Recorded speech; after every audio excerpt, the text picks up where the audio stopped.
Hello and welcome to the GK academy channel. আমি সর্বজিৎ এবং আমি লাইফ সায়েন্সে বা বায়োলজিতে আমরা দেখছিলাম সংবহনতন্ত্র সম্পর্কে, যেখানে আমি অলরেডি দুটো ভিডিও দিয়ে রেখেছি, যেখানে সংবহনতন্ত্রের বেশ কিছু জিনিস আলোচনা করা হয়ে গেছে।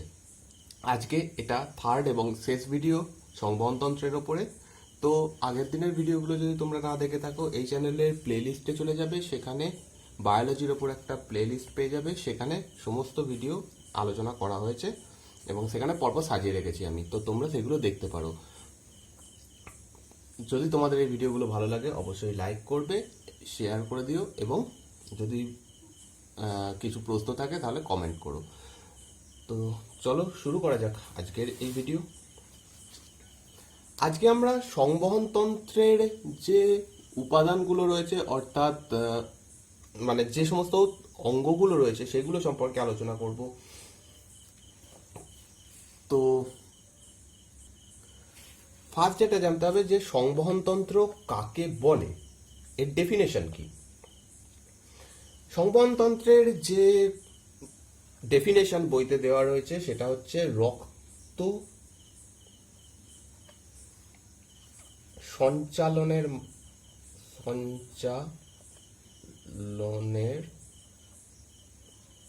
অংশগ্রহণকারী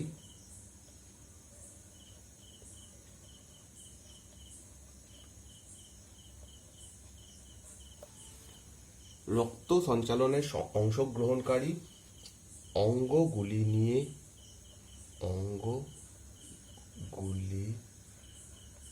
নিয়ে যে তন্ত্র গঠিত হয়েছে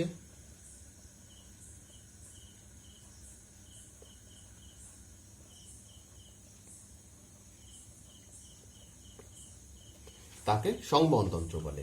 রক্ত সঞ্চালনে অংশগ্রহণকারী অঙ্গগুলি নিয়ে যে তন্ত্র গঠিত হয়েছে তাকে সংবহনতন্ত্র বলে। তাহলে এর মধ্যে কিছু অঙ্গ রয়েছে, সেই অঙ্গগুলো রক্ত সঞ্চালনকে সাহায্য করছে। তো সেইগুলো কি কি? সংবহনতন্ত্রের মেন দুটো অংশ হচ্ছে বা দুটো অঙ্গ হচ্ছে, এক নম্বর হৃৎপিণ্ড,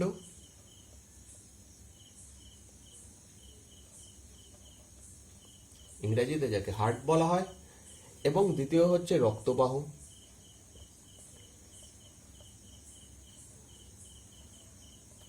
রক্তবাহকে আবার তিন ভাগে ভাগ করা যায়: ধমনী, শিরা এবং জালক বা রক্ত জালক। তাহলে রক্ত সঞ্চালনে অংশগ্রহণকারী যে অঙ্গগুলো সেগুলোকে দুটো ভাগে ভাগ করা হয়, একটা হচ্ছে হৃৎপিণ্ড এবং দ্বিতীয় হচ্ছে রক্তবাহ। রক্তবাহকে আবার তিন ভাগে ভাগ করা হয়: ধমনী, শিরা এবং জালক। তো এই জিনিসগুলো আমাদের পড়তে হবে, আর কিভাবে রক্ত সঞ্চালিত হয় সেইটা আমাদের জানতে হবে। তো প্রথমে যেটা আমরা দেখব সেটা হচ্ছে হৃৎপিণ্ড। ওকে, হৃৎপিণ্ড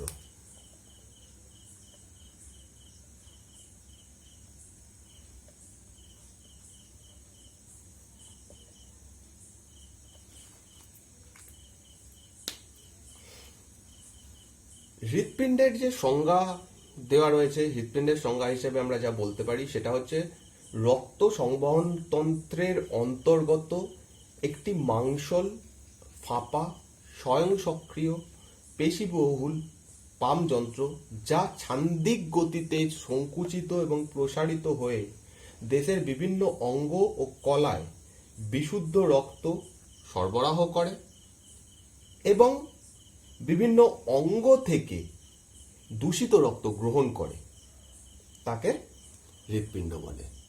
আবার বলছি, রক্ত সংবহনতন্ত্রের অন্তর্গত একটি মাংসল, ফাঁপা, স্বয়ং সক্রিয়, পেশিবহুল পাম্প যন্ত্র বিশেষ, যা ছান্দিক গতিতে সংকুচিত এবং প্রসারিত হয়ে দেহের বিভিন্ন অঙ্গ ও কলায় বিশুদ্ধ রক্ত সরবরাহ করে এবং বিভিন্ন মানে সংশ্লিষ্ট অঙ্গ ও কলা থেকে দূষিত রক্ত গ্রহণ করে। এই ধরনের এই অঙ্গকে বলা হচ্ছে হৃৎপিণ্ড। তো এখান থেকে যে কয়েকটা টার্ম আমরা পাচ্ছি সেটা হচ্ছে হৃৎপিণ্ড মাংসল, অর্থাৎ মাংসের দ্বারা নির্মিত। তারপর হচ্ছে ফাঁপা, অর্থাৎ এর ভেতরটা ফাঁপা গহ্বর রয়েছে। পেশিবহুল, এর মধ্যে অনেকগুলো পেশি রয়েছে এবং এটা একটা গতিতে কাজ করে যে গতিকে বলা হয় ছান্দিক গতি, এবং এই ছান্দিক গতি হচ্ছে স্বয়ং সক্রিয়, অর্থাৎ এটাকে আমরা না কন্ট্রোল করতে পারবো, না বাড়াতে পারবো, না কমাতে পারবো, এবং একটা নির্দিষ্ট সময়ে এই গতি বন্ধও হয়ে যাবে। এবং এর মেন যে কাজ, হৃৎপিণ্ডের মেন কাজ হচ্ছে রক্তকে শরীরের বিভিন্ন অঙ্গ থেকে নিয়ে আসা, আবার মানে সেটা যেটা নিয়ে আসবে সেটা হচ্ছে দূষিত রক্ত, আবার বিশুদ্ধ রক্তকে শরীরের বিভিন্ন অঙ্গ বা তন্ত্রে পৌঁছে দেওয়া। হৃৎপিণ্ড রক্ত পিউরিফাই করতে পারে না। হৃৎপিণ্ডের কাজ শুধুমাত্র পাম্প করা, সেটা পাম্প করে রক্তকে পৌঁছে দেয়, আবার নিয়ে আসে। এবার নিয়ে তো আসে, নিয়ে এসে কোথায় পাঠায়? পাঠাবে ফুসফুসে। ফুসফুসে গিয়ে রক্ত পিউরিফাই হয় বা পরিশ্রুত হয়। তো যে জিনিসটা এখান থেকে একটা জিনিস পেলাম, যেটা হচ্ছে ছান্দিক গতি। ছান্দিক গতি, ছান্দিক গতি বলা হয় কারণ এটা একটা নির্দিষ্ট রিদিমে, নির্দিষ্ট ছন্দে হয়ে থাকে, এবং সেই ছন্দটা, সেই যে স্পন্দনটা, সেটা মিনিটে 72 বার হয়। মিনিটে 72 বার এই স্পন্দনটা হয়। হৃৎপিণ্ড কোথায় অবস্থান করে, অর্থাৎ হৃৎপিণ্ডের অবস্থান কোথায়? অবস্থান,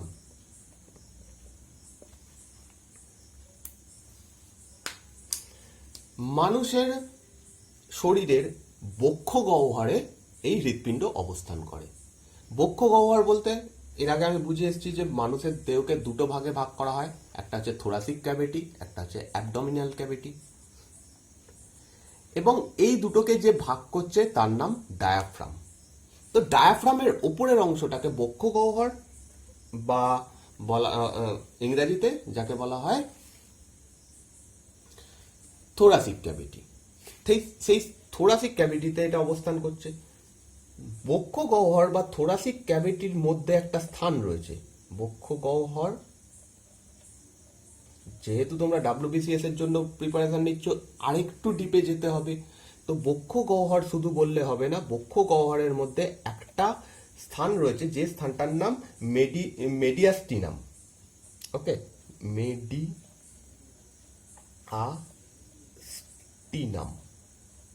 এই মেডিয়াস্টিনাম নামক স্থানে এটা অবস্থান করে। আমাদের শরীরের ঠিক এই জায়গাতেই আরো একটা অঙ্গ থাকে যার নাম ফুসফুস, এবং মানুষের শরীরে দুটো ফুসফুস থাকে, সেটা আগের দিন দেখছিলাম। ফুসফুসের ছবি আমি এঁকেছিলাম। তো ঠিক ফুসফুস দুটোর মাঝখানে এটা অবস্থান করে, অর্থাৎ আমাদের শরীরের ঠিক মাঝখানের অংশে হৃৎপিণ্ড অবস্থান করে। অনেকে বলে যে বাঁদিকে অবস্থান করে, সেটা ঠিক নয়, মাঝখানে অবস্থান করে, কিন্তু কিছুটা বাঁদিক ঘেঁষে অবস্থান করে। মেনলি এটা মাঝখানেই অবস্থান করে, তার কিছুটা অংশ বাঁদিকে থাকে, সেই কারণে বলা হয় যে বাঁদিকে রয়েছে আমাদের হৃৎপিণ্ড।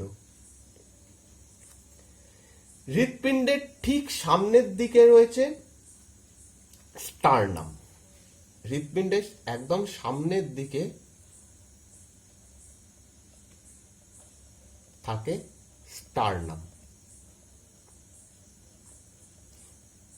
এবার প্রশ্ন আসবে, এই স্টার্নাম কি? আমরা যখন কঙ্কালতন্ত্র পড়বো তখন দেখব আমাদের শরীরের একদম সামনে একটা শক্ত বোন থাকে, হাড় থাকে, যেটা আমরা হাত দিয়ে ফিল করতে মানে সেটা বুঝতে পারি যে একদম বুকের মাঝখানে একটু শক্ত, যেখানটা টাই পড়া হয় সেই জায়গাটাতে একটা হাড় থাকে, যেটাকে বলা হয় স্টার্ন। ভিডিও বানাতে বানাতে একটু প্রবলেম হয়ে গেছিল, এরপর থেকে আর সাউন্ড ছিল না, তাই জন্য আবার আমি নতুন করে রেকর্ড করছি। তো আগে যেগুলো লিখেছি সেগুলো মুছছি না। যত অবধি করছিলাম সেটা হচ্ছে আমাদের হৃৎপিণ্ড কোন জায়গাটায় অবস্থান করছে। হৃৎপিণ্ড আমাদের বুকের ওপরে অবস্থান করছে, অর্থাৎ বুকের যে হাড় একখানা রয়েছে বুকের ওপরে, সেটা হচ্ছে স্টারনাম। এই স্টারনাম হৃৎপিণ্ডের একদম সামনে অবস্থান করছে। স্টারনাম হচ্ছে এমন একটা হাড় যেটা আমরা কঙ্কালতন্ত্রে পড়ব, যে শিরদাঁড়া থেকে কিছু হাড় বেরিয়ে এসে, যেটাকে আমরা পাঁজর বলি, সেই পাঁজর এসে এই স্টারনামে এসে যুক্ত হচ্ছে। আমরা হাত দিয়ে এটা ফিল করতে পারবো। তো হৃৎপিণ্ডের সামনের দিকে থাকছে স্টারনাম, এর পিছনের দিকে থাকছে মেরুদণ্ড, আর নিচের দিকে রয়েছে ডায়াফ্রাম। এই ডায়াফ্রামই আমাদের শরীরকে দুটো ভাগে বিভক্ত করে দিচ্ছে। একটা অংশের নাম বক্ষগহ্বর বা ইংরেজিতে যাকে বলা হয় থোরাসিক ক্যাভিটি, এবং আর একটা হচ্ছে অ্যাবডোমিনাল ক্যাভিটি। সেকেন্ড হচ্ছে অ্যাবডোমিনাল ক্যাভিটি, হচ্ছে আমাদের পেটের দিকে থাকে, পেটের যে অংশটা সেটাকে অ্যাবডোমিনাল ক্যাভিটি বলে। সেটাকে দুটোকে ভাগ করছে ডায়াফ্রাম। তো ঠিক এর মাঝখানে অবস্থান করছে। হৃৎপিণ্ডের আকার কিরকম যদি প্রশ্ন করা হয়, হৃৎপিণ্ডের আকার হচ্ছে শাঙ্কবাকার বা শঙ্কু আকৃতি। তো আমরা যে ছবিতে দেখাই, এক মিনিট,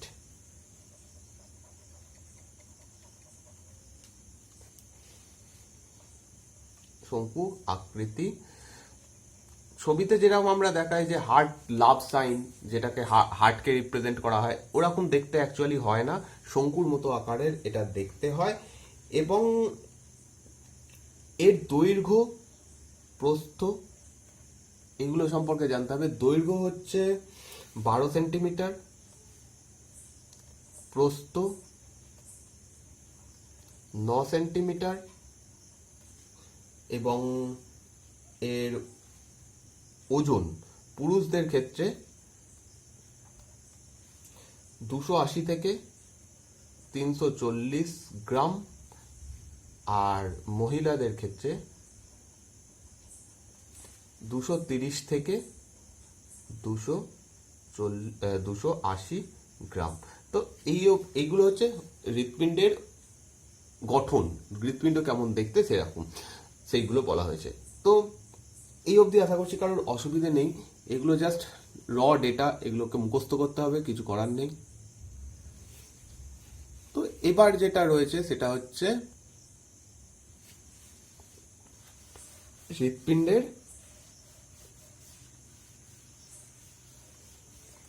আবরণ।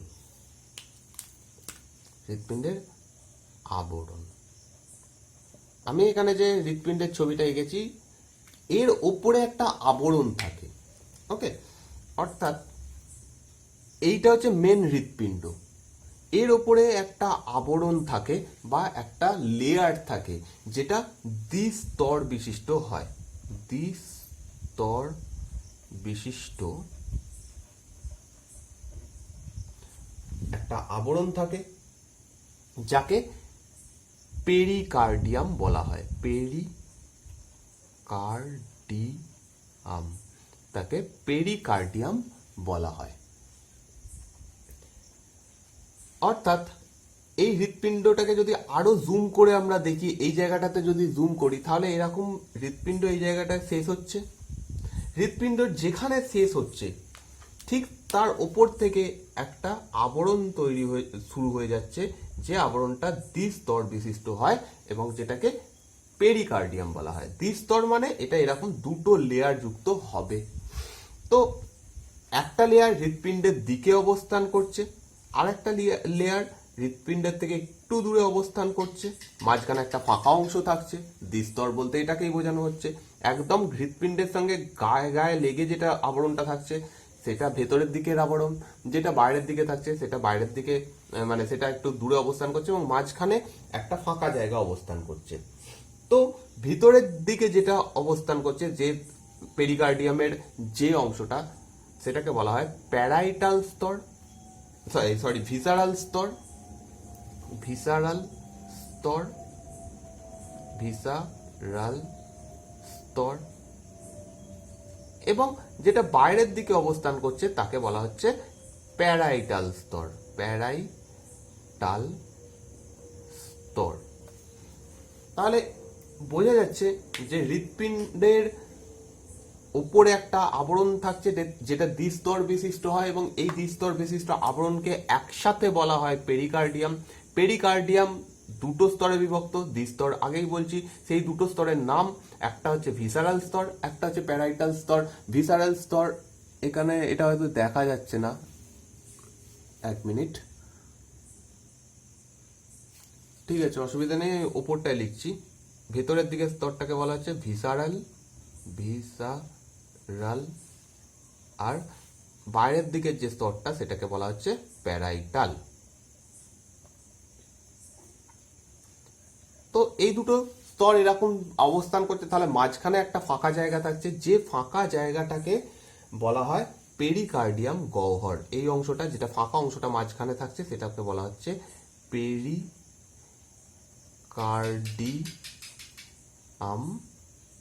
গহ্বর।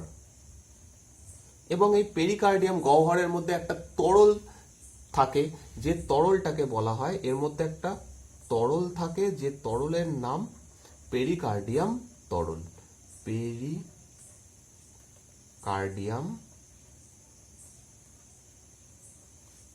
তরল, বা ইংরেজিতে হচ্ছে পেরিকার্ডিয়াম ফ্লুইড।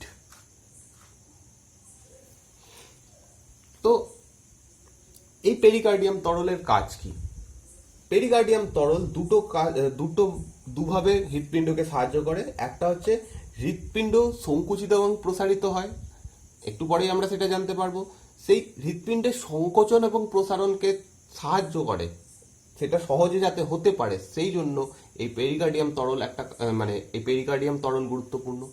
সেকেন্ড কাজ, যদি হৃৎপিণ্ডের ওপর আঘাত আসে, কোনো জায়গা থেকে ধাক্কা লাগলো বা কিছু হলো, ডাইরেক্ট হৃৎপিণ্ডে লেগে যেত যদি এই পেরিকার্ডিয়াম তরল না থাকতো। তো সেই কারণে পেরিকার্ডিয়াম তরল আমাদের হৃৎপিণ্ডকে যান্ত্রিক আঘাত থেকে রক্ষা করে। এবার হৃৎপিণ্ডের প্রাচীর। হৃৎপিণ্ড কয়েকটা প্রাচীর নিয়ে গঠিত। ওকে,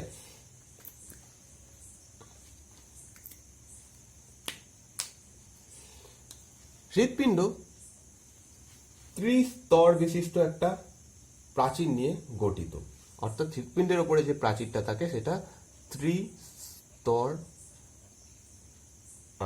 বিশিষ্ট।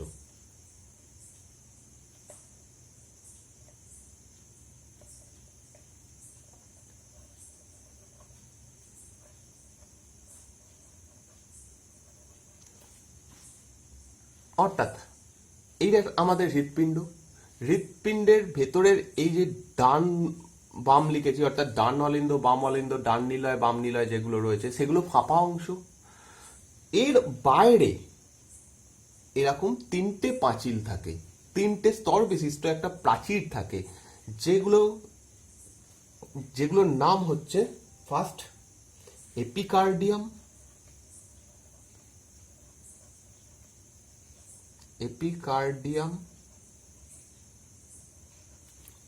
মাঝখানের স্তর হচ্ছে মায়োকার্ডিয়াম,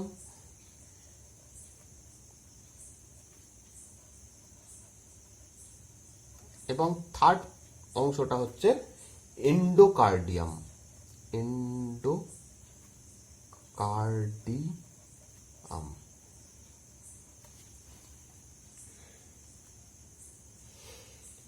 এপিকার্ডিয়াম হচ্ছে একদম বাইরের দিকে স্তর,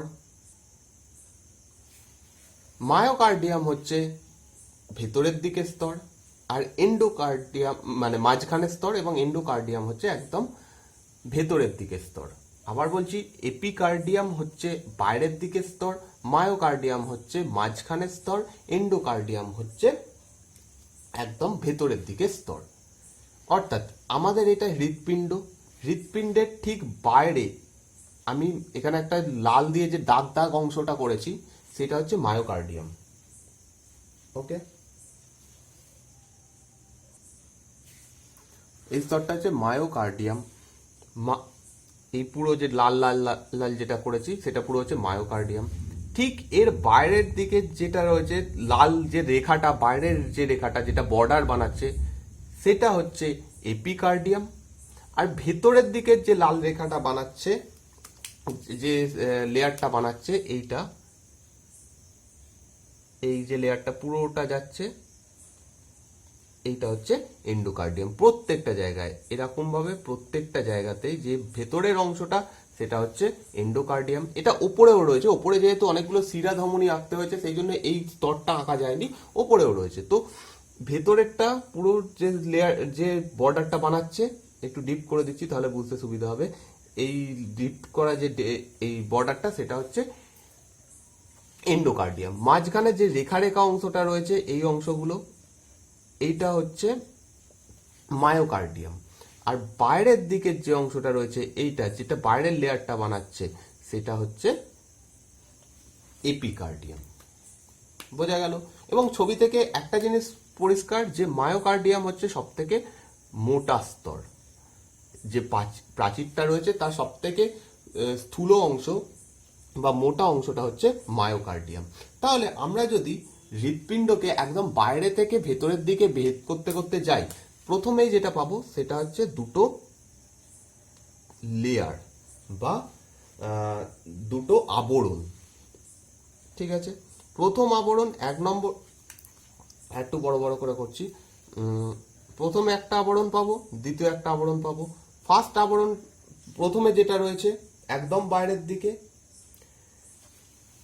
সেটাকে প্যারাইটাল স্তর বলবো, এটা হচ্ছে প্যারাইটাল স্তর। তারপরে পাবো ভিসারাল স্তর ভেতরের দিকে। মাঝখানে থাকছে হচ্ছে একটা গহ্বর, যেটাকে পেরিকার্ডিয়াম গহ্বর বলা হয়। এর মধ্যে কিছু তরল রয়েছে যেটাকে বলা হচ্ছে পেরিকার্ডিয়াম ফ্লুইড বা পেরিকার্ডিয়াম তরল। আর এই দুটোকে নিয়ে, এই দুটোকে একসাথে আমরা বলে দিচ্ছি পেরিকার্ডিয়াম। বোঝা গেল? এই জায়গাটা যেন না গুলিয়ে যায়। পুরো স্তরটাকে বলা হচ্ছে পেরিকার্ডিয়াম। এটা জাস্ট একটা আবরণ, এটা কিন্তু হৃৎপিণ্ডের অংশ নয়। হৃৎপিণ্ডকে রক্ষা করার জন্য একটা আবরণ হচ্ছে পেরিকার্ডিয়াম। পেরিকার্ডিয়াম দুটো স্তর নিয়ে গঠিত, তার মধ্যে একটা ফ্লুইড থাকছে। হয়ে গেল। এরও ভেতরে যদি আমরা যাই, ফার্স্টে যেটা পাবো সেটা হচ্ছে এপিকার্ডিয়াম। ওকে, ফার্স্টে পেয়ে যাব এপিকার্ডিয়াম, অর্থাৎ ঠিক এর গায়ের সঙ্গে লেগে থাকবে এপিকার্ডিয়াম। এইখান থেকে প্রপার হৃৎপিণ্ড শুরু হচ্ছে, তাই জন্য এটা হৃৎপিণ্ডের প্রাচীর বলা হয়। হৃৎপিণ্ডের প্রাচীর এটাকে বলা হচ্ছে। এপিকার্ডিয়াম খুব সরু একটা প্রাচীর, তারপরে থাকছে একটা মোটা প্রাচীর যেটাকে মায়োকার্ডিয়াম বলা হয়। মায়োকার্ডিয়ামের পরেও যদি যাই তাহলে পাবো আরো একটা সূক্ষ্ম সরু প্রাচীর যেটাকে বলা হচ্ছে এন্ডোকার্ডিয়াম। তারপরে ভেতরের ফাঁপা অংশগুলো পাবো, নিলয় অলিন্দ যেগুলোকে বলি সেগুলোকে পাবো। তো আমরা যদি বাইরে থেকে ভেতরের দিকে যাই এইভাবে স্তরগুলো পাবো। এবার এটা বোঝা গেছে, আশা করছি তোমরা এটা বুঝতে পেরেছো। এরপরে যাবো সেটা হচ্ছে হৃৎপিণ্ডের প্রকোষ্ঠ। হৃৎপিণ্ডের প্রকোষ্ঠ।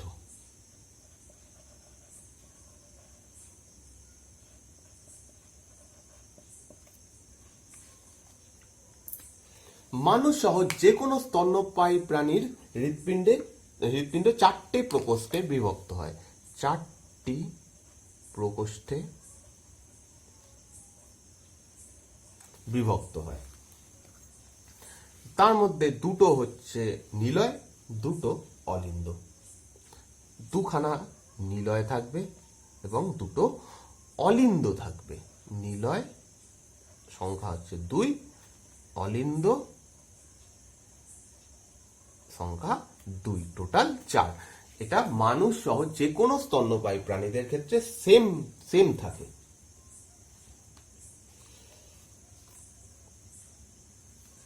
এইখানে আমি যে ছবিটা এঁকেছি তাতে এটা হচ্ছে ডান অলিন্দ, এটা হচ্ছে বাম অলিন্দ, এটা হচ্ছে ডান নিলয়, এটা হচ্ছে বাম নিলয়। ওকে,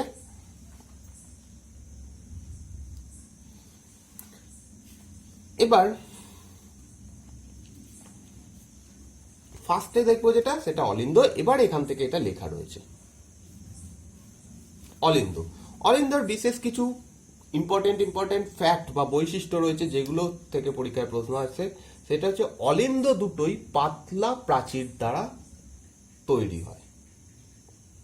অলিন্দ দুটোই, এই দুটো হচ্ছে অলিন্দ, অলিন্দ দুটো পাতলা প্রাচীর দিয়ে তৈরি হয়। যে প্রাচীরের কথা বলছিলাম, মোটা প্রাচীর, এই যে এই মাঝখানের অংশটা, এই প্রাচীরটা এই ক্ষেত্রে অনেকটা সরু হয়।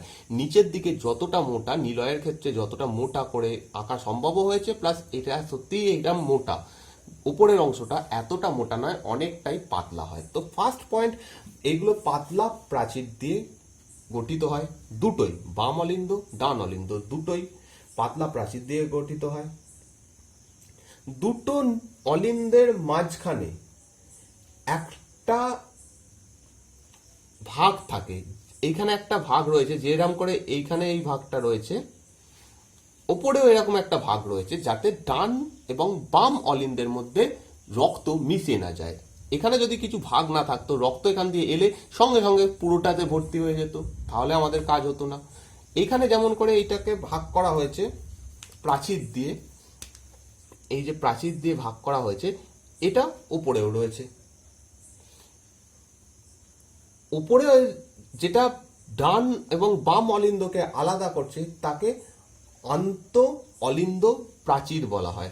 ঠিক আছে, আন্ত অলিন্দ প্রাচীর বলা হয়।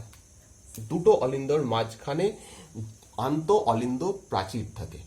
এবার প্রশ্ন আসবে, আন্ত অলিন্দ প্রাচীর তো আমরা পড়িনি, আমরা তিনটে প্রাচীর পড়লাম, এপিকার্ডিয়াম, পেরিকার্ডিয়াম, মায়োকার্ডিয়াম, এরকম এপিকার্ডিয়াম, মায়োকার্ডিয়াম আর এন্ডোকার্ডিয়াম, তিনটে প্রাচীর পড়েছি।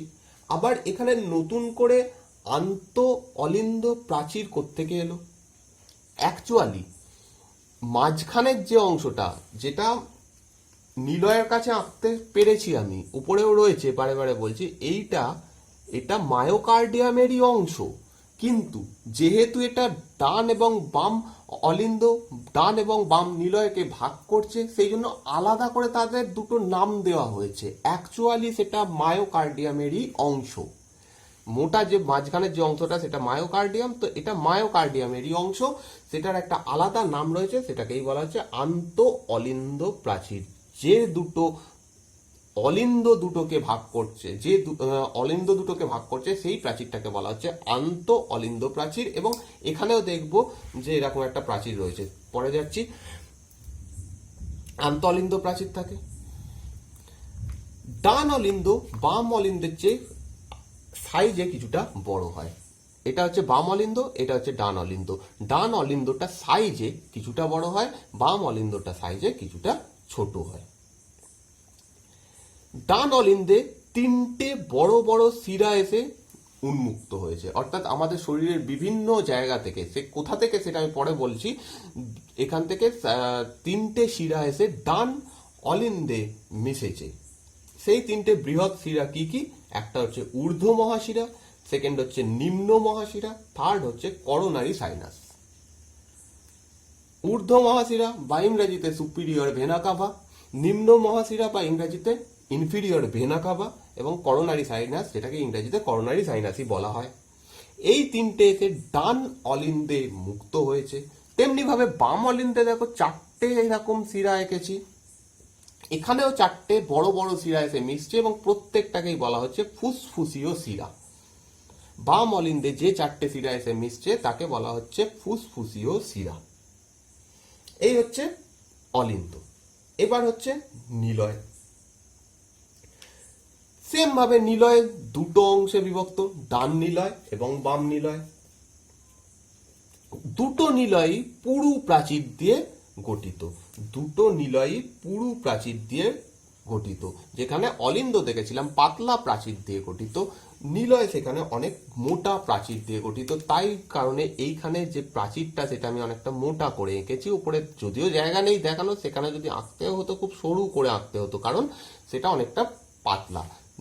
নিলয়ের ক্ষেত্রে এটা অনেকটা মোটা। পার্টিকুলারলি যদি দুটো নিলয়কে আরো ভালোভাবে দেখি, তাহলে দেখবো যে বাম নিলয়ের প্রাচীর ডান নিলয়ের প্রাচীরের থেকে কিছুটা বেশি মোটা হয়। এমনিতেই এই দুটো মোটা, প্রাচীরের কথা বলা হচ্ছে, এই ভেতরের যে ফাঁকা অংশ সেটা নয়, শুধু প্রাচীরের কথা বলা হচ্ছে। যে প্রাচীরের বাম নিলয়ের যে প্রাচীর, অর্থাৎ এই প্রাচীরটা ডান নিলয়ের প্রাচীরের থেকে কিছুটা মোটা হয়। ছবিতে অতটা এক্স্যাক্টলি দেখানো সম্ভব নয়, সেটা যারা পরীক্ষা করেন হার্ট তারা বলতে পারবে, মানে তারা বুঝতে পারবে এই প্রাচীরটা কিছুটা হলেও মোটা। বাম নিলয় থেকে একটা ধমনী বেরিয়েছে, এটা হচ্ছে বাম নিলয়, এখান থেকে একটা ধমনী বেরিয়েছে, এবং এটা এখানে আমি কোশ্চেন মার্কের মতো যে ধমনীটা এঁকেছি, এই ধমনীটা বাম নিলয় থেকে বেরিয়েছে, এবং এটাকে বলা হচ্ছে মহাধমনী বা অ্যাওটা। মহাধমনী বা অ্যাওটা। তেমনি ভাবে ডান নিলয় থেকে একটা ধমনী বেরিয়েছে, যেটাকে বলা হয় ফুসফুসীয় ধমনী বা পালমোনারি আর্টারি। ফুসফুসীয় ধমনী বা পালমোনারি আর্টারি। তো এখানে যেটা এইরকম টি আকৃতির যে ধমনীটা আঁকা হয়েছে, সেটা হচ্ছে ফুসফুসীয় ধমনী। এই অবধি বোঝা গেছে। এরপরে আমরা এগিয়ে যাব কপাটিকার ক্ষেত্রে। কপাটিকা।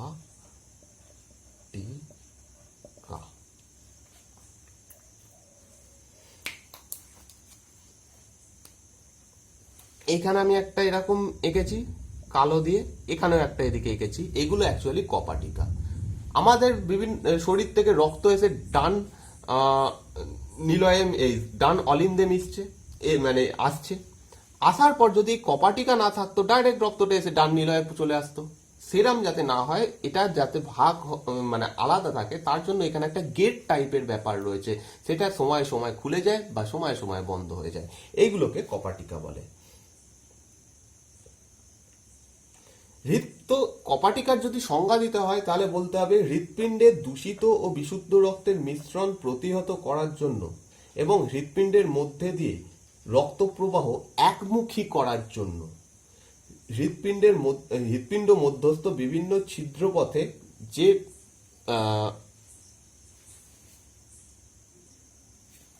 যেটি অবস্থান করে, সেটাকে আমরা কপাটিকা বলবো।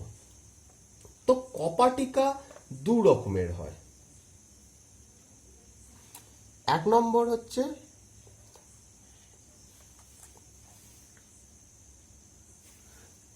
ত্রিপত্র কপাটিকা। ত্রিপত্র কপাটিকা। সেকেন্ড হচ্ছে দ্বিপত্র কপাটিকা। ডান অলিন্দ আর ডান নিলয়ের সংযোগস্থলে যে কপাটিকাটা থাকে তাকে বলা হচ্ছে ত্রিপত্র কপাটিকা। বাম অলিন্দ এবং বাম নিলয়ের সংযোগস্থলে যেটা থাকে তাকে বলা হচ্ছে দ্বিপত্র কপাটিকা। এইটা হচ্ছে ত্রিপত্র কপাটিকা, এদিকে যেটা রয়েছে সেটা হচ্ছে দ্বিপত্র কপাটিকা। বোঝা গেল? এই দুটো ছাড়াও আরো দু রকমের কপাটিকা থাকে। থার্ড হচ্ছে পালমোনারি কপাটিকা। পালমোনারি কপাটিকা। ফোর্থ হচ্ছে অ্যাওটিক কপাটিকা। এই দুটোকে একসাথে বলা হয় সেমিলিউনার কপাটিকা। সেমিলিউনার। ওকে? ত্রিপত্র এবং দ্বিপত্র কোথায় অবস্থিত, এই দুটো বোঝা গেছে। পালমোনারি এবং অ্যাওর্টিক কপাটিকাকে একসাথে বলা হয় সেমিলিউনার কপাটিকা।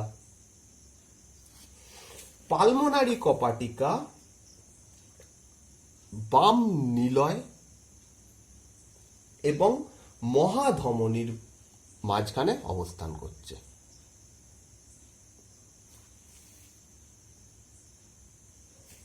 অর্থাৎ এইটা হচ্ছে বাম নিলয়, আর এইখানে দেখতে পাচ্ছি মহাধমনী এসে মিশছে। এই দুটোর মাঝখানে একটা কপাটিকা থাকে, ঠিক এর মুখে, এই মুখটাতে একটা কপাটিকা থাকে, তাকে বলা হচ্ছে পালমোনারি কপাটিকা। আর তেমনি ভাবে বাম নিলয়, সরি আমি উল্টো দিকে এঁকেছি, এই দিকটাই হবে, এইখানটাতে রয়েছে যেটা, সেটা হচ্ছে পালমোনারি কপাটিকা। তেমনি ভাবে বাম নিলয় এবং মহাধমনীর সংযোগস্থলে একটা কপাটিকা অবস্থান করছে, এইটাকে বলা হচ্ছে অ্যাওর্টিক কপাটিকা। তাহলে ডান নিলয়ের মুখে রয়েছে হচ্ছে, ডান নিলয়েতে রয়েছে হচ্ছে পালমোনারি কপাটিকা, বাম নিলয়েতে রয়েছে অ্যাওর্টিক কপাটিকা, এবং এই দুটোকে একসাথে মিলে বলা হয় সেমিলিউনার কপাটিকা।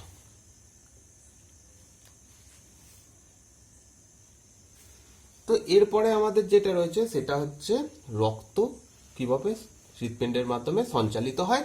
তার আগে এই ঊর্ধ্ব মহাশিরা, করোনারি সাইনাস, নিম্ন মহাশিরা, এদের সম্পর্কে একটু জানবো।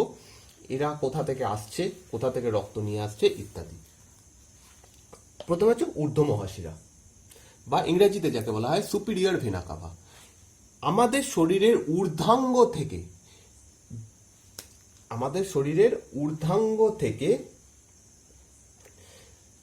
বেশি পরিমাণে কার্বন ডাই অক্সাইড যুক্ত রক্ত ঊর্ধ্ব মহাশিরার মাধ্যমে ডান অলিন্দে এসে পৌঁছয়। এটা ডান অলিন্দ থেকে বেরোচ্ছে, ঊর্ধ্ব মহাশিরা দিয়ে বেরিয়ে আমাদের উপরের দিকে, অর্থাৎ কাঁধ, মস্তিষ্ক, ব্রেন, এই সমস্ত জায়গা থেকে যে কার্বন ডাই অক্সাইড যুক্ত রক্ত এখান থেকে এসে ঊর্ধ্ব মহাশিরার মাধ্যমে ডান অলিন্দে এসে পৌঁছয়। নিম্ন মহাশিরার থেকে আমাদের শরীরের নিম্নাঙ্গ থেকে কার্বন ডাই অক্সাইড যুক্ত রক্ত এসে ডান অলিন্দে গিয়ে পৌঁছয়। নিম্নাঙ্গ বলতে কোমর থেকে, পা থেকে, এখান থেকে যে রক্তটা রয়েছে, মানে কার্বন ডাই অক্সাইড যুক্ত রক্ত, সেটা এসে ডান অলিন্দে পৌঁছচ্ছে। করোনারি সাইনাস, এই শিরাটার থেকে, এই শিরাটার কাজ হচ্ছে হৃৎপেশি থেকে কার্বন ডাই অক্সাইড যুক্ত রক্ত এখানে আসছে। হৃৎপেশি কি? হৃৎপিণ্ডকে চালানোর জন্য কিছু পেশি দরকার, সেইগুলোকে বলা হয় হৃৎপেশি। হৃৎপিণ্ড যে একটা ছান্দিক গতিতে চলছে, সেই গতিটা বজায় রাখার জন্য এই হৃৎপেশি কাজ করে। অতএব এদেরও রক্ত প্রয়োজন। তো সেই রক্তটা, সেখান থেকে যে কার্বন ডাই অক্সাইড যুক্ত রক্ত, সেইটা এসে করোনারি সাইনাসের মাধ্যমে ডান অলিন্দে পৌঁছচ্ছে। এখান থেকে প্রশ্ন করা হয় যে কোন শিরার মাধ্যমে হৃৎপিণ্ড থেকে রক্ত হৃৎপিণ্ডে পৌঁছয়। উত্তর হবে করোনারি সাইনাস, কারণ এটা হৃৎপেশি থেকে হৃৎপিণ্ডে এসে পৌঁছচ্ছে। হয়ে গেল। এরপর হচ্ছে ফুসফুসীয় শিরা। ফুসফুসীয় শিরা, এর মাধ্যমে ফুসফুস থেকে অক্সিজেন যুক্ত রক্ত বাম অলিন্দে আসে। মানে আমাদের ফুসফুস রক্তকে পিউরিফাই করছে, সেই পিউরিফাই রক্ত ফুসফুসীয় শিরার মাধ্যমে বাম অলিন্দে এসে পৌঁছয়। বাম নিলয়ের, সরি এখানে এটা লেখা হয়নি, মহাধমনী।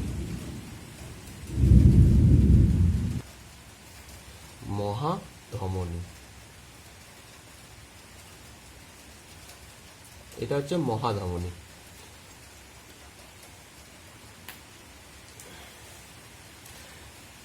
মহাধমনীর মাধ্যমে ডান নিলয় থেকে বিশুদ্ধ রক্ত এখানের মাধ্যমে শরীরে ছড়িয়ে পড়ে। তো এবার যে জিনিসগুলো দেখার সেটা হচ্ছে কিভাবে রক্ত এখানে সঞ্চালিত হয়। মানুষের হৃৎপিণ্ড মিনিটে 72 বার স্পন্দিত হয়।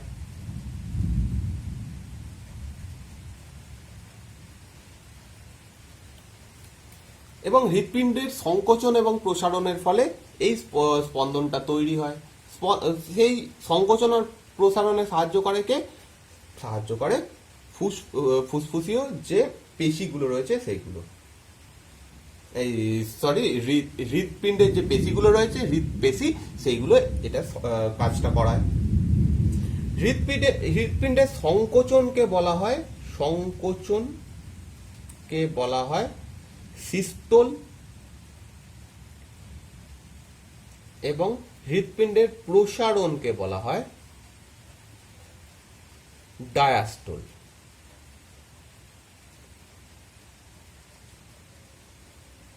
অর্থাৎ হৃৎপিণ্ড প্রথমে বন্ধ মতো হয়ে যায়, সেটাকে সংকোচন বলা হয়, সেটা হচ্ছে সিস্টোল। আবার নর্মাল পজিশনে ফিরে আসাকে বলা হয় প্রসারণ, যেটাকে বলা হচ্ছে ডায়াস্টোল।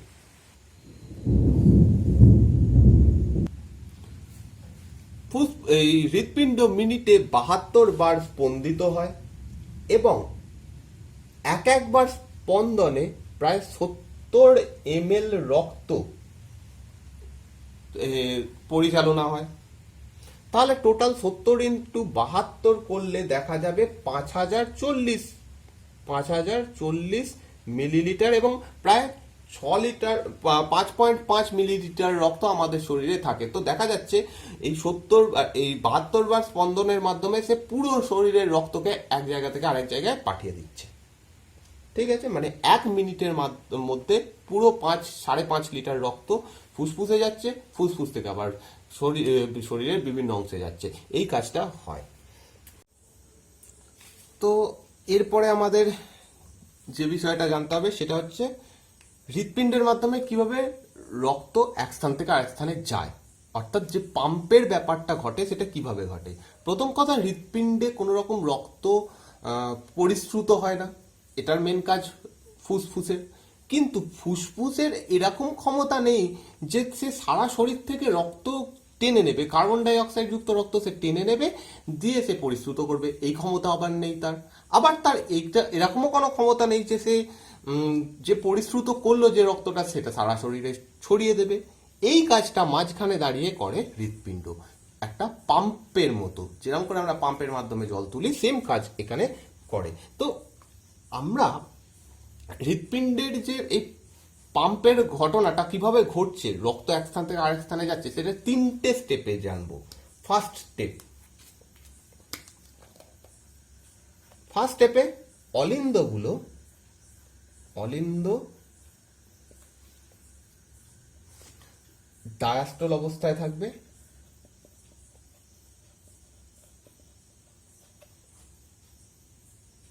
আর নিলয় দুটো সিস্টোল অবস্থায় থাকবে। অর্থাৎ উপরের দুটো অংশকে আমরা বলছি অলিন্দ, ডান অলিন্দ এবং বাম অলিন্দ। এই দুটো ডায়াস্টল অবস্থায় থাকবে, অর্থাৎ এটা প্রসারিত অবস্থায় থাকবে। নিচের দুটো হচ্ছে সিস্টোল অবস্থায় থাকবে, যে দুটো হচ্ছে নিলয়, সেটা সংকুচিত অবস্থায় থাকবে। এই অবস্থাতে যখন এইরকম অবস্থা থাকবে, তখন সারা দেহ থেকে দূষিত রক্ত বা কার্বন ডাই অক্সাইড যুক্ত রক্ত ঊর্ধ্ব এবং নিম্ন মহাশিরা দিয়ে ডান অলিন্দে আসবে।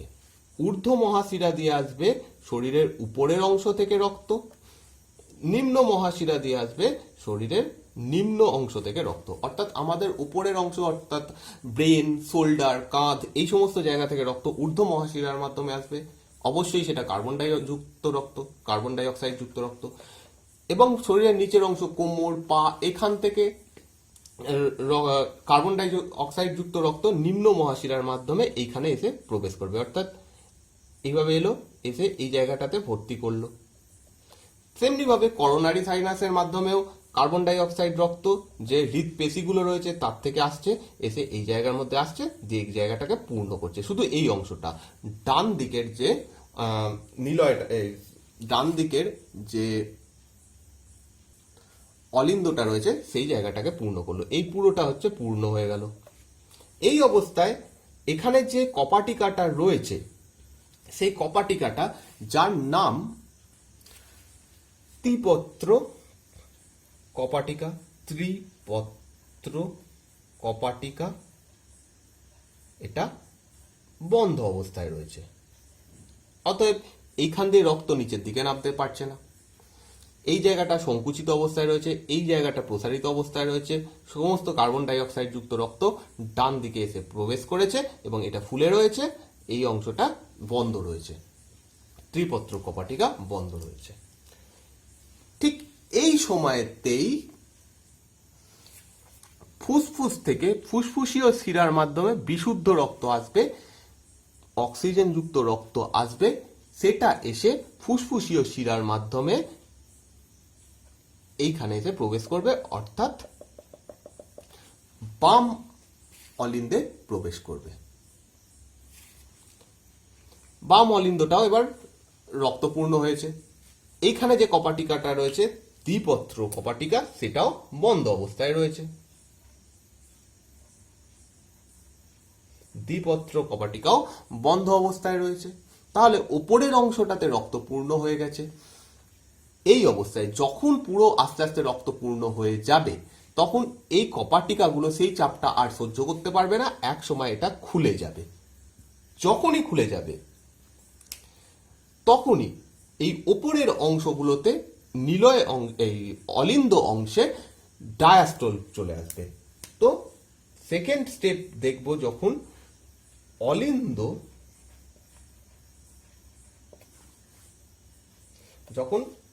অলিন্দ সিস্টোল হবে, সিস্টোল অবস্থায় আসবে, আর নিলয় ডায়াস্টোল অবস্থায় আসবে। অর্থাৎ এবার এখানে রক্ত পূর্ণ আছে, সেই অবস্থাতেই এইটাতে সিস্টোল আসছে। সিস্টোল আসছে মানে সংকুচিত হয়ে যাচ্ছে, সংকুচিত হয়ে যাচ্ছে মানে এই কপাটিকাটা এবার খুলে যাচ্ছে, এই কপাটিকাটা খুলে যাচ্ছে। যেই খুলে যাচ্ছে, এখান থেকে যে দূষিত রক্তটা রয়েছে সেটা এবার এসে নিচের অংশে ভর্তি হতে শুরু করছে, অর্থাৎ নিলয় অংশে ভর্তি হতে শুরু করছে। কোন নিলয়? ডান নিলয়। ডান নিলয়টা এবার রক্তপূর্ণ হয়ে গেল। এইটা এখন প্রসারিত অবস্থায় রয়েছে, ডায়াস্টল অবস্থায় রয়েছে। সেম ভাবে একই সময় এইখান থেকে বিশুদ্ধ রক্ত এসে বাম নিলয়েতে রক্তপূর্ণ করে দিচ্ছে। আস্তে আস্তে দেখা যাবে যে এখানে সমস্ত রক্ত নিচের দিকে নেমে এসছে। ডান দিকে দূষিত রক্ত, বাম দিকে বিশুদ্ধ রক্ত। যখনই এই ঘটনা কমপ্লিট হবে, এবার আসবে থার্ড স্টেপ। আচ্ছা, এখানে আরেকটা জিনিস লেখা হয়নি। এই সময় যে সেমিলিউনার কপাটিকাগুলো রয়েছে সেকেন্ড স্টেপে, সেমিলিউনার বা যাকে আমরা পালমোনারি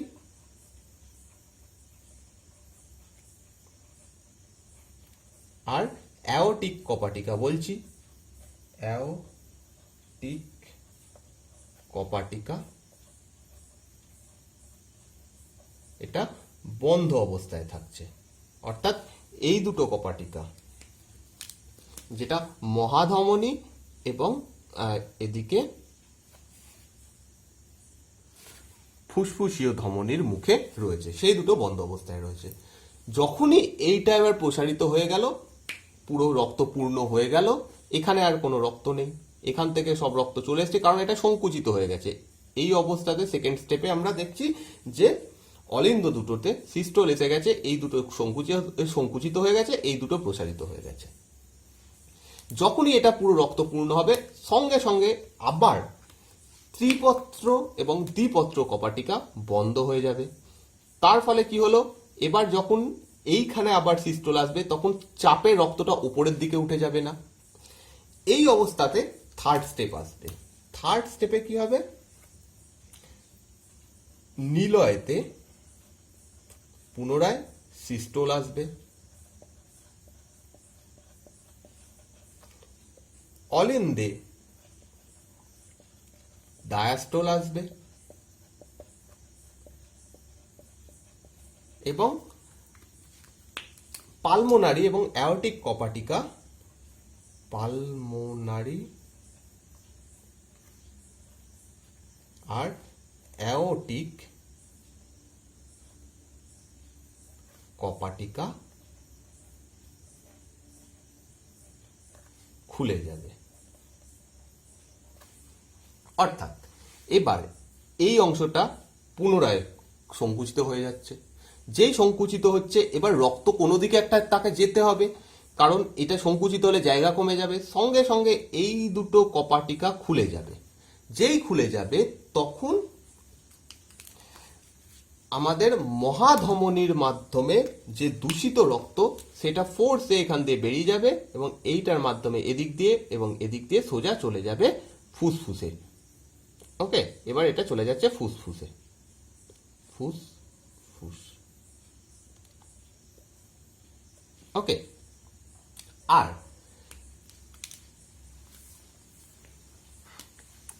এইখানটা দিয়ে যে বিশুদ্ধ রক্ত রয়েছে সেটা এই শিরাটার মাধ্যমে চলে যাবে সারা শরীরে। এখান থেকে এইভাবে কোথাও দিয়ে আছে, দিয়ে চলে যাবে সারা শরীরে। তো আমরা এই জিনিসটা বুঝলাম। এই জিনিসটা তোমরা আশা করছি বুঝতে পেরেছো। যদি অসুবিধা থাকে আমাকে কমেন্ট করে জানাবে, তাহলে আমি পরের দিনের ভিডিওতে বোঝাবো যে যদি তোমাদের কোনো অসুবিধা থাকে সেটা, এরম যদি কিছু থাকে তাহলে পরের দিনের ভিডিওতে সেটা বুঝিয়ে দেবো। তোমরা সেটা লিখে দিতে পারো আমাকে কমেন্ট করে। প্রশ্ন এখানে এরকম আসে যে আমরা হৃদস্পন্দন দেখলাম মিনিটে 72 বার হয়। সদ্যজাত শিশুদের ক্ষেত্রে হৃদস্পন্দন বেশি হয় না কম হয়? উত্তর হবে শিশুদের ক্ষেত্রে হৃদস্পন্দন নর্মালের তুলনায় বেশি হয়। ভ্রূণ অবস্থায় এটা হয় 140 থেকে 150 বার মিনিটে, 140 থেকে 150 বার। এবং যখন এটা হচ্ছে ভ্রূণ অবস্থায় এবং যখন সে সদ্যজাত শিশু হয়, অর্থাৎ একদম সবে জন্মেছে, সেই শিশুর 130 থেকে 140 বার হয়। এইটা মনে রাখতে হবে না, এইটা মনে রাখো, 130 থেকে 140 বার তার হৃদস্পন্দন হয়। তারপরে প্রশ্ন আছে বয়স্কদের বেশি হয় না কম হয়? উত্তর হবে বয়স্কদের কিরকম হবে? হৃদস্পন্দন কমে যাবে। দুটো রোগ সম্পর্কে জানো,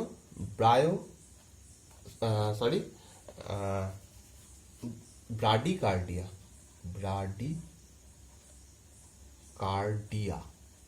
ব্রাডিকার্ডিয়া অর্থাৎ হৃদস্পন্দনের হার অস্বাভাবিক রকম কমে যাওয়াকে বলা হচ্ছে ব্রাডিকার্ডিয়া। আর টাকিকার্ডিয়া,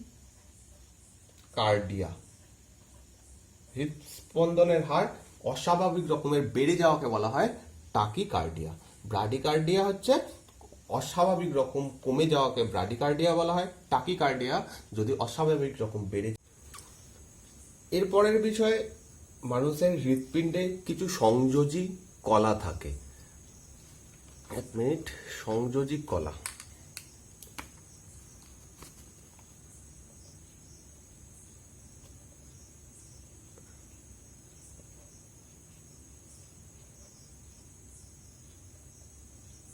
সংযোগী কলা অর্থাৎ এমন কিছু অঙ্গ আমাদের শরীরে থাকে যেগুলো হৃৎপিণ্ডের যে যেটা প্রসারণ এবং সংকুচন হয় সেটার জন্য দায়ী থাকে। এই কলাগুলোকে একসাথে একত্রিতভাবে বলা হয় সংযোগী কলা। মানে আবার বলছি, হৃৎপিণ্ড যে সংকুচিত এবং প্রসারিত হয় যার ফলে এই রক্ত সংবহনটা হয়, তো সেই সংকোচন এবং প্রসারণ করার জন্য একটা কলার মানে একটা কোনো অঙ্গ দরকার লাগবে বা একটা কোনো কলার দরকার লাগবে। সেই কলাগুলোকে একত্রিতভাবে বলা হয় সংযোগী কলা। তো এরকম কলার সংখ্যা আমাদের শরীরে হৃৎপিণ্ডে 5টা রয়েছে। প্রথম, সাইনো অ্যাট্রিয়াল নোড, সাইনো অ্যাট্রিয়াল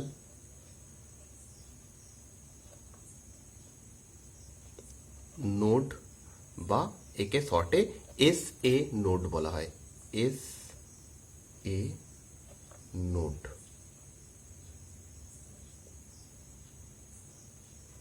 ওকে, সেকেন্ড হচ্ছে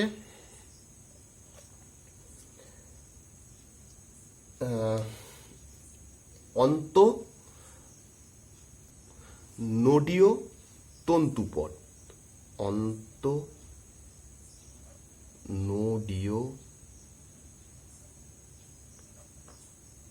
তন্তুপদ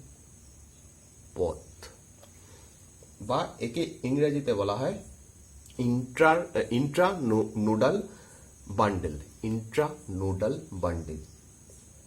third, atrio ventricular node, atrio ventricular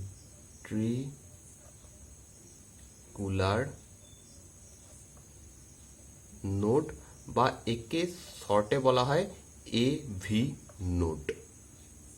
ওকে, এভি নোড। এরপরে ফোর্থ, হিজের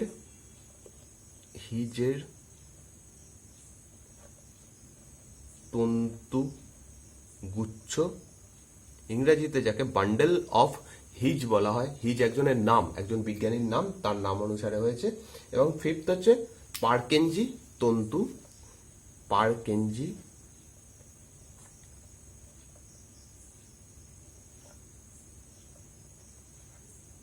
তন্তু, একে ইংরেজিতে বলা হয় পারকেনজি ফাইবার। পারকেনজিও একজনের নাম, তার নাম অনুসারে এগুলোর নামকরণ করা হয়েছে। প্রশ্ন এখান থেকে এরম আসে যে এস এ নোড এটা কোথায় অবস্থান করছে, বা এভি নোড এটা কোথায় অবস্থান করছে। তো S A node, sino atrial node, এর সম্পর্কে কয়েকটা তথ্য আমাদের জানতে হবে। যেমন প্রথম, এটা অবস্থান করছে ডান অলিন্দে। ওকে, ডান অলিন্দে এটা অবস্থান করছে। সেকেন্ড, এটা মিনিটে 70 থেকে 80টা স্পন্দন ঘটায়, 70 থেকে 80 স্পন্দন। এটা মিনিটে 70 থেকে 80টা স্পন্দন ঘটায় এবং এটা সংখ্যায় সব থেকে বেশি স্পন্দন ঘটায়। আমাদের যে হৃদস্পন্দন ঘটে তার জন্য বিশেষ বা সব থেকে গুরুত্বপূর্ণভাবে দায়ী সাইনো অ্যাট্রিয়াল নোড বা এসএ নোড, এবং এই কারণে একে বলা হয় পেসমেকার বা আমাদের শরীরের ন্যাচারাল পেসমেকার। যখন আমরা শুনি যে অনেকের শরীরে পেসমেকার বসানো হয়, সেটা একটা যন্ত্র যেটা সাইনো অ্যাট্রিয়াল নোড বা এসএ নোড খারাপ হয়ে গেলে বসানো হয়। পেসমেকার যে কাজটা করে, অর্থাৎ হৃদস্পন্দনকে করায়, সেম কাজ এ করে এসএ নোড, কিন্তু এটা আমাদের শরীরে এমনি থেকেই রয়েছে, প্রথম থেকেই রয়েছে এবং অটোমেটিক্যালি রয়েছে, তাই জন্য এটাকে ন্যাচারাল পেসমেকার বলা হয় বা প্রাকৃতিক পেসমেকার বলা হয়, এবং এটা আমাদের হৃদস্পন্দনের জন্য সব থেকে বেশি দায়ী। এরপর হচ্ছে অন্ত নোডীয় তন্তুপথ। এর কাজ কোনো স্পন্দন ঘটানো নয়, স্পন্দনকে এক জায়গা থেকে আরেক জায়গায় নিয়ে যাওয়া। অর্থাৎ ডান অলিন্দে এসএ নোড স্পন্দন ঘটাবে, যদি এইটা না থাকতো সেই স্পন্দনটা বাকি আমাদের হৃৎপিণ্ডে ছড়িয়ে পড়তো না, তাহলে বাম অলিন্দের কি হবে? বাম অলিন্দর কোনো কাজ হবে না। তো এইখানে যে স্পন্দনটা হয়, এই অন্তঃনোডীয় তন্তুপথ প্রথমে সেটাকে এই এভি নোডে নিয়ে যায়, এভি নোডে নিয়ে যায়, এভি নোড থেকে আবার সেটাকে নিয়ে যায় বাম অলিন্দে, বাম অলিন্দে। বোঝা যাচ্ছে?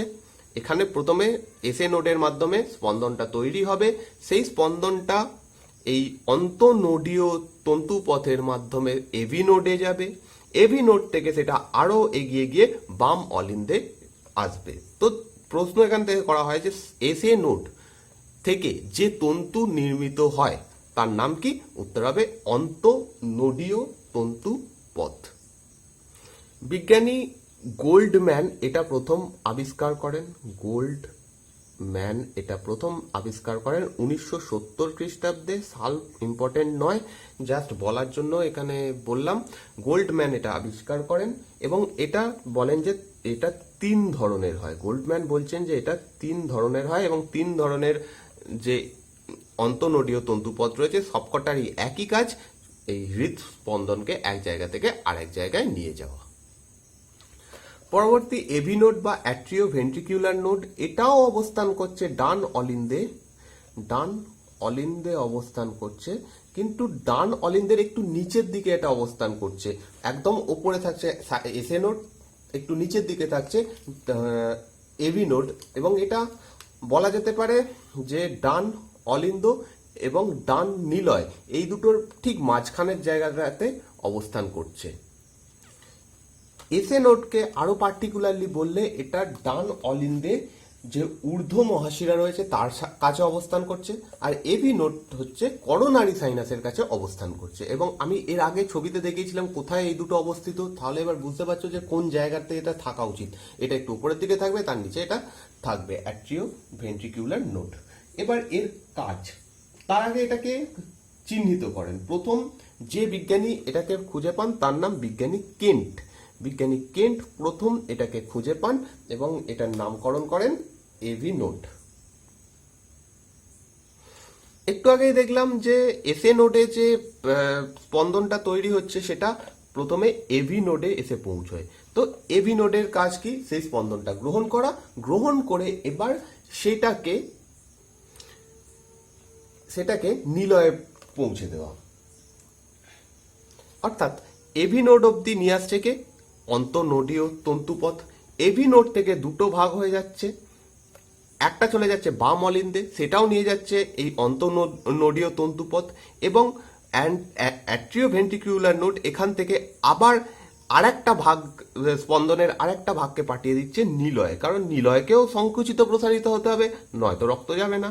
এটা নিলয়তে পাঠিয়ে দিচ্ছে এবং যেটার মাধ্যমে এটা পাঠায়, এভি নোড থেকে বাম অলিন্দে যাচ্ছে অন্তঃনোডীয় তন্তুপথের মাধ্যমে, এভি নোড থেকে নিলয়ে যাচ্ছে হিজের তন্তুকুষ্ঠের মাধ্যমে বা বান্ডেল অফ হিজ এর মাধ্যমে যাচ্ছে। তাহলে এটা বোঝা যাচ্ছে, এইটা যাচ্ছে বাম অলিন্দে যাচ্ছে অন্তঃনোডীয় তন্তুপথের মাধ্যমে, নিলয়ে যাচ্ছে হিজের তন্তুগুচ্ছ বা বান্ডেল অফ হিজের মাধ্যমে। এটা তো গেল প্রথম কাজ, নিলয়তে পৌঁছে দেওয়া।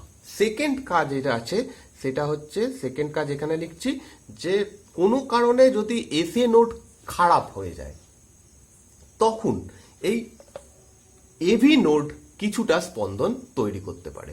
এসএ নোড পুরোপুরি খারাপ হয়ে গেলে কিন্তু করতে পারবে না। এসএ নোডের প্রধান কাজ, যদি এসএ নোড অল্প কোনো কারণে খারাপ হয়ে গেল, 70 থেকে 80টা স্পন্দন বানাতে পারছে না, তখন এসএ নোডের কাছে যে জায়গাটা অবস্থান করছে অর্থাৎ ডান অলিন্দ, সেটাকে সে কাজ করিয়ে নিতে পারবে।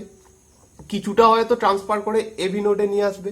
এবার এভি নোড দেখছে যতটা আমার পাওয়া দরকার ততটা পাচ্ছি না, তখন এভি নোড নিজে এবার স্পন্দন করতে শুরু করবে। তো এটাও স্পন্দন করে, কিন্তু স্পন্দনটা এসএ নোডের মতো এত বেশি হয় না, 70 থেকে 80 বার হয় না। এটা মোটামুটি 40 বার স্পন্দন করতে পারে। ওকে, 40 থেকে মোটামুটি 60টা স্পন্দন করতে পারে, এর থেকে কম করবে। ওকে, যেহেতু এটাও স্পন্দন করে এসএ নোডের মতো, তাই জন্য একেও পেসমেকার বলা হয়, কিন্তু একে বলা হয় সংরক্ষী পেসমেকার। পেসমেকারের যে বাংলা রয়েছে সেটা বলে দিয়েও লাভ হবে না, কারণ বাংলায় পরীক্ষায় আসবে না, পেসমেকার শব্দটাই আসবে। এটাকে বলা হচ্ছে সংরক্ষী পেসমেকার বা রিজার্ভ পেসমেকার। এটাকে বলা হয় ন্যাচারাল পেসমেকার, এটাকে বলা হয় রিজার্ভ পেসমেকার। এরপরে আসছে হিজের তন্তুগুচ্ছ, বান্ডেল অফ হিজ। এর কাজ আগেই বললাম, নিলয় অবধি নিয়ে যাওয়া আমাদের স্পন্দনকে। সেকেন্ড কাজ, যদি এই দুটোই বিকল হয়ে যায়, এসএ নোডও পাচ্ছে না তেমন ভাবে স্পন্দন ঘটাতে, এভি নোডও তেমন ভাবে স্পন্দন ঘটাতে পারছে না, তখন এই হিজের বান্ডিল বা হিজের তন্তুগুচ্ছ হালকা করে একটা স্পন্দন ঘটাতে পারে, কিন্তু এদের দুজনের মতো নয়, এদের থেকে আরো কম। এ তখন ঘটায় সেটা হচ্ছে মিনিটে খুব বেশি হলে 30 থেকে 36টা, 30 থেকে 36 বার স্পন্দন এই হিজের তন্তু গুচ্ছও করতে পারে, কিন্তু ততক্ষণ অব্দি করবে না যতক্ষণ এরা কাজ করছে। কোনো কারণে এসএ নোড খারাপ হলো তখন এভি নোড কিছুটা হেল্প করবে, সাপোর্ট দেবে। এভি নোডও খারাপ হলো, এসএ নোডও খারাপ অলরেডি রয়েছে, এভি নোডও কিছুটা খারাপ হয়েছে, তখন এসে এই বান্ডেল অফ হিজও এসে এই স্পন্দনে সাপোর্ট করবে। বান্ডেল অফ হিজি পরবর্তীকালে আরো এগিয়ে এই পার্কেনজি তন্তু যেটা রয়েছে বা পার্কেনজি ফাইবার যাকে বলা হয় তার সঙ্গে গিয়ে মিশে যাচ্ছে। ওকে, হিজের তন্তুগুচ্ছ আরো এগিয়ে গিয়ে পার্কেনজির তন্তু যেটা রয়েছে তার সঙ্গে মিশে যাচ্ছে। এর কাজ মেনলি স্পন্দনকে ট্রান্সফার করা। তো পার্কেনজির তন্তু দুটো জায়গাতে স্পন্দনকে নিয়ে যায়, একটা অবশ্যই নিলয় অবধি নিয়ে যায়, এবং সেকেন্ড এটা প্যাপিলারি বলে একটা পেশি এখানে রয়েছে, প্যাপিলারি, এই প্যাপিলারি পেশিতে হৃদস্পন্দনকে নিয়ে যায়। এই অবধি ব্যাপারটা একটু কমপ্লিকেটেড, কিন্তু আমি অনেকবার করে বলেছি, তো বুঝতে পারছো এসএ নোডের কাজ, মেন কাজ হচ্ছে এটা পেসমেকার হিসেবে কাজ করে, আমাদের ন্যাচারাল পেসমেকার। এখানে 70 থেকে 80টা স্পন্দন হয়, এটা ডান অলিন্দের উপরের দিকে থাকে, এবং এটা এটা আমাদের মেন যে স্পন্দন ঘটানোর কাজটা এটা করে। এখান থেকে একটা ফাইবার বা তন্তুগুচ্ছ বেরিয়ে আসছে যেটার নাম আন্তঃনোডীয় তন্তুপথ। এটা গিয়ে মিশছে এভি নোডে, এভি নোড থেকে সেটা যাচ্ছে বাম অলিন্দে। এই পুরো অংশটা এসএ নোড থেকে শুরু হচ্ছে, এসএ নোড থেকে শুরু হচ্ছে দিয়ে একদম বাম অলিন্দ অব্দি পুরো অঞ্চলটা হচ্ছে আন্তঃনোডীয় তন্তুপথ নামে পরিচিত। এর মেন কাজ হৃদস্পন্দনকে এসএ নোড থেকে প্রথমে এভি নোডে পৌঁছানো, এভি নোড থেকে আবার সেটাকে বাম অলিন্দে পৌঁছানো। দুটো জায়গায় স্পন্দন তৈরি হয়ে গেছে, একটা হচ্ছে ডান অলিন্দ যেখানে এটা রয়েছে অলরেডি, সেখানে স্পন্দন হচ্ছে, জোরে স্পন্দন হচ্ছে।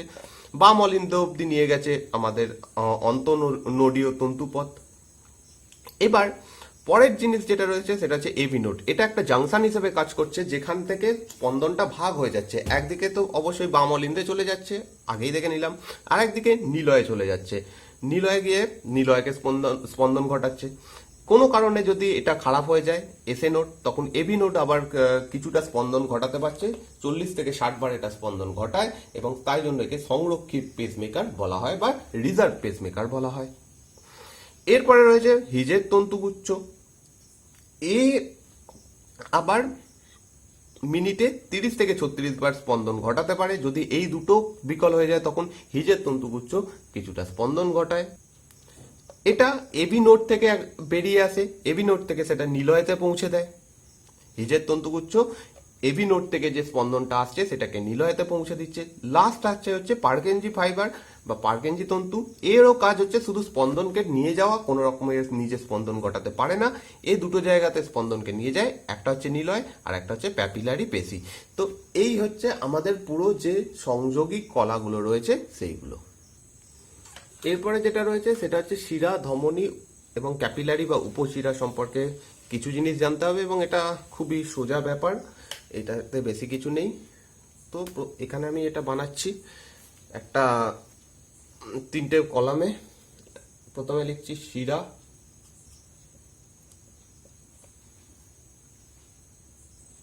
তারপরে ধমনী,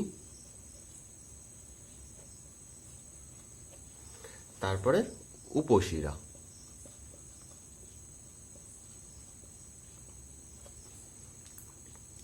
পার্থক্য অনুযায়ী লিখবো তাহলে সুবিধা হয়ে যাবে। প্রথমে হচ্ছে শিরা, শিরাতে বিশুদ্ধ রক্ত প্রবাহিত হয়। এই সরি, শিরাতে দূষিত রক্ত প্রবাহিত হয়, দূষিত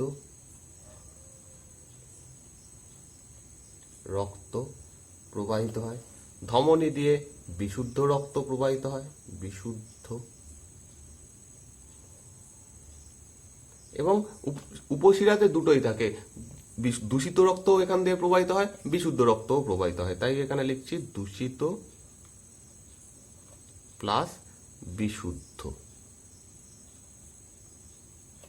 ওকে, শিরার যে প্রাচীর সেটা অনেক বেশি পাতলা হয়, অর্থাৎ এইটা যদি শিরার হয় তার যে প্রাচীরটা সেটা এরকম পাতলা হয়, এই যে দাগ দাগ দিয়ে যেটা টানছি সেটা হচ্ছে প্রাচীর, আর এই ভেতরের যে গোল অংশটা তার মধ্যে দিয়ে রক্ত প্রবাহিত হয়। ধমনীর ক্ষেত্রে সেটা অনেক বেশি মোটা হয়, এটা যদি ধমনী হয় অনেকটা বেশি মোটা হয় এর প্রাচীর, আর এগুলো সম্পর্কে কিছু বলার নেই, প্রচন্ডই। শিরার ক্ষেত্রে যেহেতু শিরার এই যে ডায়ামিটারটা অনেকটা বড় হয়, সেই কারণে শিরার মধ্যে দিয়ে রক্ত ভালোভাবে প্রবাহিত হতে পারে, যেহেতু হতে পারে তাই জন্য এখানে রক্তচাপ কম হয়, রক্তচাপ কম। ধমনীর ক্ষেত্রে রক্তচাপ অনেক বেশি হবে, কারণ জায়গা কম, তার মধ্যে দিয়ে রক্ত প্রবাহিত হচ্ছে, তো এখানে জায়গা কম থাকায় রক্তচাপটা বেশি হয়, রক্তচাপ বেশি। আর এখানে কিছু বলার নেই, উপশিরার ক্ষেত্রে প্রচন্ডই সরু সরু হয়, তার মধ্যে রক্তচাপের ব্যাপারটাও অতটা বোঝা যায় না। এরপরে একমাত্র ফুসফুসীয় শিরা হচ্ছে এমন একটা শিরা যেখান দিয়ে বিশুদ্ধ রক্ত প্রবাহিত হয়, বাকি সমস্ত শিরা দিয়ে দূষিত রক্ত প্রবাহিত হয়, একমাত্র ফুসফুসীয় শিরা দিয়ে বিশুদ্ধ রক্ত প্রবাহিত হয়, এটা এক্সেপশন। আবার ধমনীর ক্ষেত্রেও এরকম এক্সেপশন রয়েছে, ফুসফুসীয় ধমনী দিয়ে দূষিত রক্ত প্রবাহিত হয়, বাকি সমস্ত ধমনী দিয়ে বিশুদ্ধ রক্ত প্রবাহিত হয়। শিরা এবং ধমনী উভয়ই তিনটে স্তর আবৃত প্রাচীর দ্বারা তৈরি হয়। এই যে প্রাচীরটা আমি এখানে এঁকেছি সেটা অ্যাকচুয়ালি এখানে একটা দেখানো হলেও ওখানে তিনটে স্তর রয়েছে, তো শিরা ধমনী দু ক্ষেত্রেই এটা তিনটে স্তরযুক্ত প্রাচীর দ্বারা নির্মিত হয়। দু রকমের শিরা হয়, একটা হচ্ছে সিস্টেমিক শিরা,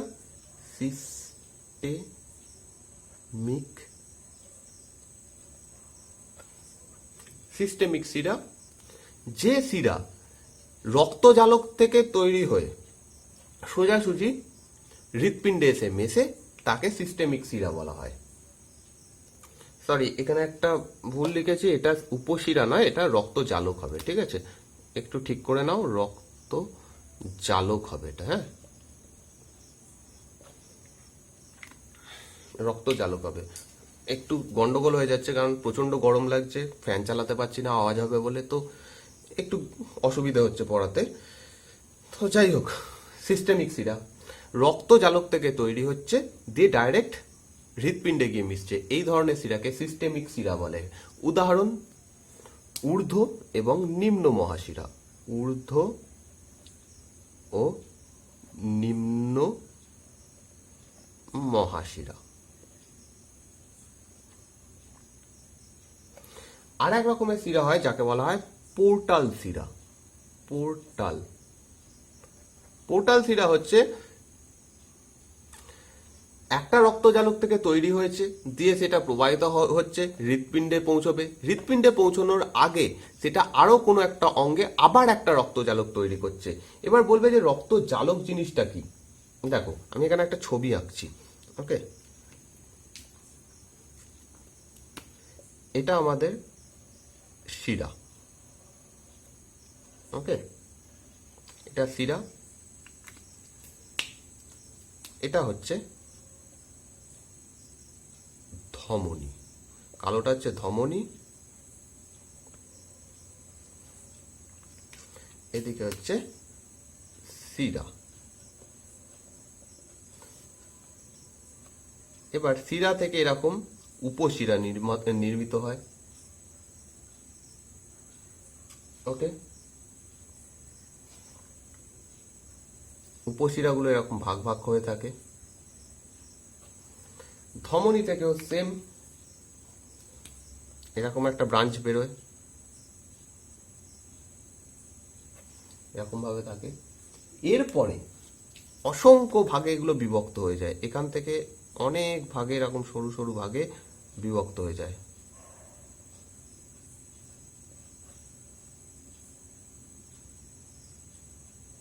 ঠিক আছে, তেমনি ভাবে ধমনী থেকেও এরকম অসংখ্য ভাগে বিভক্ত হয়ে যায়, দিয়ে এই দুটো এরকম ভাবে মিশে যায়।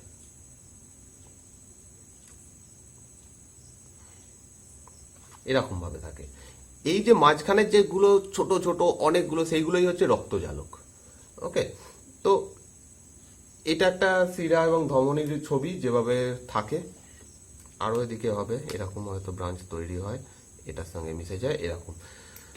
ওকে, তো পোর্টাল শিরা দেখো এখানে এইগুলো হচ্ছে জালক, লালের যেখানে একদম শেষ হয়েছে সেগুলো জালক, সেখান থেকে তৈরি হয়েছে, তৈরি হয়ে সোজা এটা শিরার মাধ্যমে গিয়ে এইটা হয়তো গিয়ে হৃৎপিণ্ডে মিশে গেছে, এটাকে বলা হচ্ছে সিস্টেমিক শিরা।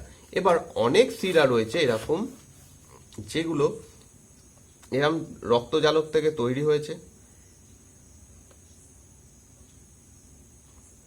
রক্তজালক থেকে তৈরি হয়েছে, দিয়ে যাচ্ছে, গিয়ে মাঝখানে আবার একটা এরকম জালক তৈরি করেছে, এখানে হয়তো কোনো একটা অর্গান রয়েছে, সেখানে আবার একটা জালক তৈরি করেছে, তো এরকম জালক তৈরি করার পরে ফাইনালি গিয়ে হৃৎপিণ্ডে পৌঁছচ্ছে।